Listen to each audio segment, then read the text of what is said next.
নমস্কার বন্ধুরা, ব্যালকনি বোটানিস্টে সকলকে স্বাগত। সবাই কেমন আছেন? আজ আমি আপনাদের এই সাইকাস গাছটি দেখাচ্ছি কিভাবে এর বীজ সংগ্রহ করেছি এবং বীজগুলো কেমন দেখতে। এই সাইকাস হলো চিরসবুজ বহুবর্ষজীবী একটি অত্যন্ত প্রাচীন উদ্ভিদ। এই গাছটি জুরাসিক এবং ক্রিটেসিয়াস যুগেও ছিল। তাহলে বুঝতেই পারছেন কত যুগ যুগ আগের গাছ।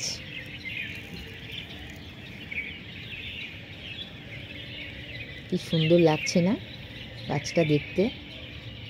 ফুলগুলো সব শুকিয়ে গেছে। তখন তো যদি ভিডিওটা করে রাখতাম, তখন তা করিনি। বীজ সংগ্রহ করব তখনই ছবিগুলো তুললাম, মানে ভিডিওটা করলাম। এই সাইকাস একটি অত্যন্ত প্রাচীন সাইকোডোফাইটা বংশের উদ্ভিদ।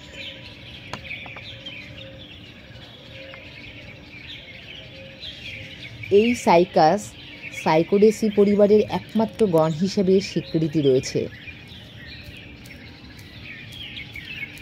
এই উদ্ভিদটি যে সাইকাডা বর্গের অন্তর্গত, তার অধিকাংশ উদ্ভিদই বিলুপ্ত হয়ে গেছে। এখন শুধুমাত্র জীবাশ্ম হিসেবেই পাওয়া যায়। এই বর্গের এই যে সাইকাস গাছটি আমি দেখাচ্ছি, এই সাইকাস উদ্ভিদটি এখনও বেঁচে আছে। এই জন্য এই গাছটিকে বলা হয় জীবন্ত জীবাশ্ম।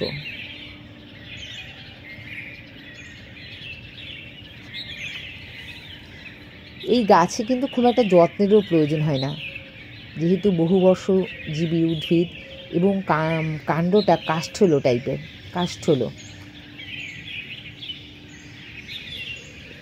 মাটিতে পোতা গাছ। খুব যে বেশি আমারটা লম্বা হয়েছে তা নয়, এটা অনেক দীর্ঘ হয়, বেশ দীর্ঘ হয়। বীজগুলো আমি সংগ্রহ করছি, দেখুন।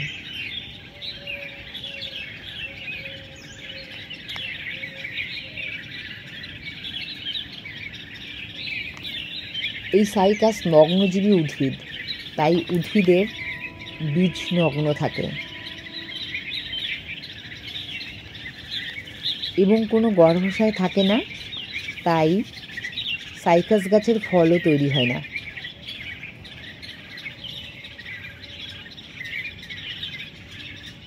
প্রচণ্ড পরিমাণে বীজগুলোতে ফাঙ্গাস ধরে গেছে। স্প্রে করা হয়নি। ভালো বীজগুলোকে আমি তুলে নিয়েছি।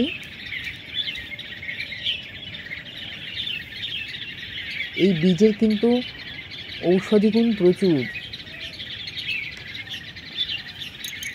এই সাইকাড উদ্ভিদের খাদ্য ও ঔষধ হিসাবে ব্যবহারের এবং দীর্ঘদিনের ইতিহাস রয়েছে।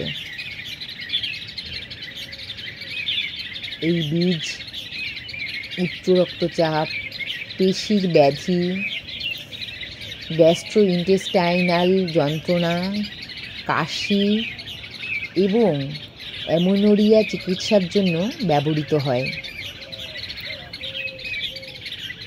পিঠে ভোজ্য স্টার্চ থাকে এবং সাবু তৈরিতেও ব্যবহৃত হয়। বীজটাকে কাটিনি, কাটলে দেখাতে পারতাম বীজের ভিতরটা কীরকম।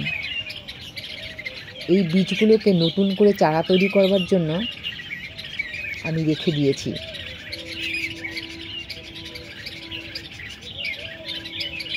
বীজগুলোকে আমি ফাঙ্গিসাইড জলে ভিজিয়েছিলাম, তার মধ্যে বীজগুলোকে ধুয়েছি, ধুয়ে রেখে দিয়েছি, একটু হালকা শুকনো করতে দিয়েছি।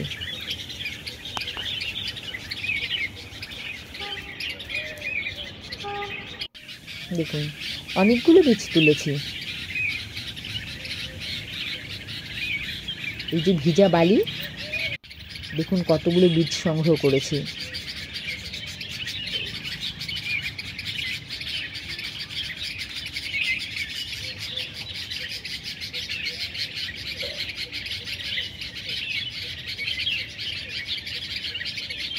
আরও ছিল, কিন্তু সেইগুলোতে ফাঙ্গাস লেগে গিয়েছিল।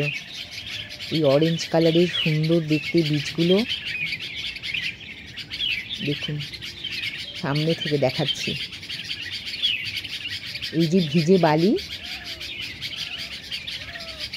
এই বালির মধ্যে আমি, উপরে শেড দেওয়া রয়েছে, নিচে ভিজা বালি, এই বালির মধ্যে পুঁতে দেব।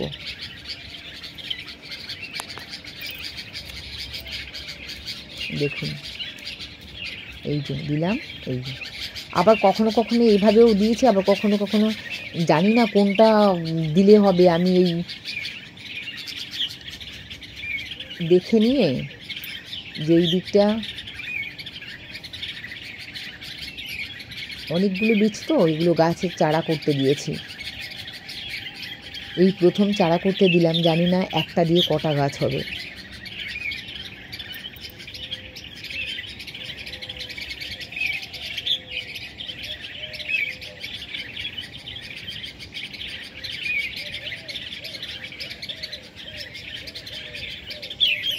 এইভাবে বসিয়েছি ঠিকই, তারপর মনে হলো একটু পাল্টাই, দেখি কিভাবে রাখা যায়, কিভাবে পোতা যায়। লাঠি দিয়ে এবার একটু দেখে নিয়েছি। এইবারে যেই দিকটা